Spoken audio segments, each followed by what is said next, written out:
Hope I get the chance to travel the world, but I don't have any plans. So wake me up when it's all over, when I'm wise.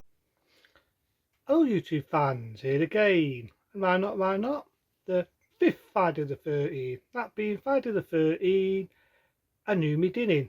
And it is a new beginning. After the success of Friday the 13th, bullshit, the final chapter, not even that, bullshit. The reason why I say that, because we all know it wasn't the final one.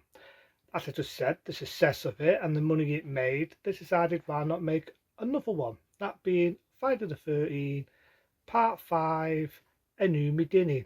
A New Beginning. And it's a good one. It's a good one. Because in my eyes, it's a good opening. Now, a lot of people boo-hoo it, call it names, say it's the worstest one. It's not the worstest one. And truth of the matter is, it's because it's an adaptation in it. It's an adaptation in it. But you know what? In all fair said and done, I dilute that. I dilute it because it just goes back to its original roots, like a murder mystery. So the Bickaboos, the Damn the Man, hiding behind the bus, I dilute it for that because that one preserves it. In my eyes, number 3, number 4 did not need the boohoo stairs, the buses, the hiding behind the bus and all that stuff. Didn't need it because you know who the killer is in this one. You don't. You know what I mean?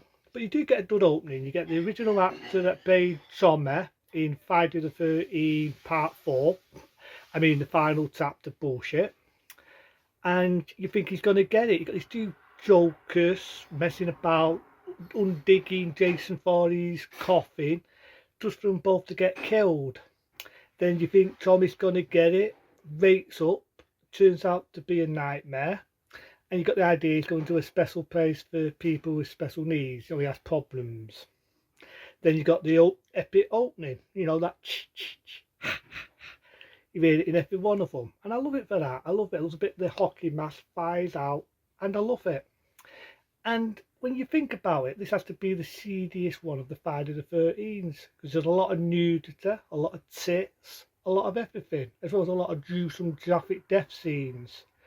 At us, the same director that directed this, it's the same director that given us One Day Before, that being Savage Streets. Remember Savage Streets with Linda Blair? This director was known for doing a lot of seedy stuff and a lot of porn over the days, so a lot of nudity to him would be a walk under the park. That's right, it'd be a walk under the park. So, just an idea, there's a lot of nudity in Friday the 13th, A New Beginning.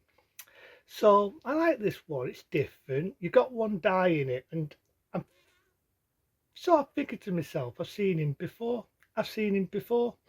Think of Indiana Jones and The Last Crusade. The Last Crusade was like who Indy sort of imaged when he was a kid. Well, he's in this film. I haven't really seen him in a lot of other films. I remember seeing him in a film called An Innocent Man. He played a scumbag in it. In this, he does best dummy. He works in his hostel for kids with special needs. You've got an older Tommy in it, and you've got one lad called Redzy. I like Redzy, he's a cheeky little kid. Again, he's making masks, he's making plastic things, he's making monsters, and you know, he's making things with his hands like he did in number 4, the final bullshit. So, it's not a bad one. I mean, you get some characters here, and you get one dude who shows the boobs a lot. Then we got nice tits, big, nice. And there's a bit of to do some death scenes in it. You got a scene where a lad gets a fair in his mouth. You got the epic scene where a girl gets cut. You don't see it, but you get the after shots. It's got cut in her eyes, the one with the boobs. And there was a lot of influence. Whether it's true or not, it's a different story. But apparently, they did a real set scene there. It was a lot more graphic and a lot more warranty than what you see in the film. Whether that's true or whether it's just Mickey Mouse is a different story. But there was rumours at the time, because the director did porn, that he did have them doing it for real. I'm not a fire in the air.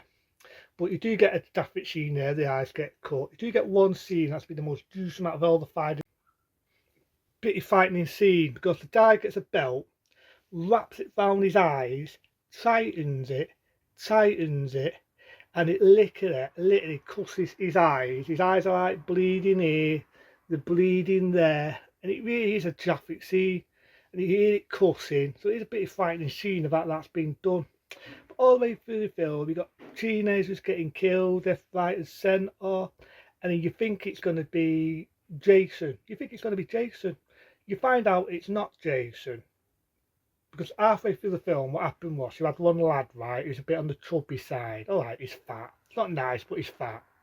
And he winds his lad up, and his lad went mental, got an axe, and that's the lad basically to pieces. You don't see it, but he's off steam, but you see enough in your head to know that this poor lad has been axed up. Well, this guy picked him up, put him in a body bag. Turns out he was the father of the lad what got axed up. So out of revenge, which I always never got, well, if you're going to get your revenge, why not go after the one that killed your son? But he doesn't. Instead, he goes after the teenagers, if you mind being teenagers, and kills them and starts to do some death scenes. The only bit what fucking pisses me off though is the ending. That's the only bit, because at the end, right, he gets killed, the ambulance driver. You find out that he was the killer, right? You got one girl in it. I noticed one scene Mrs. Wet, she's not wearing a bra. She goes to visit Tommy, he kills her. Nightmare scene, it turns out to be a nightmare. But then you got another scene where Tommy sees Jason. It's not him, he's hallucinating, right? They got the girl. So what's in? You got the lad dressed up as Jason, got a knife in his hand, you think he's going to kill the girl. Cuts, ends, end of fucking movie. And I never got it because it never follows that on in number 6.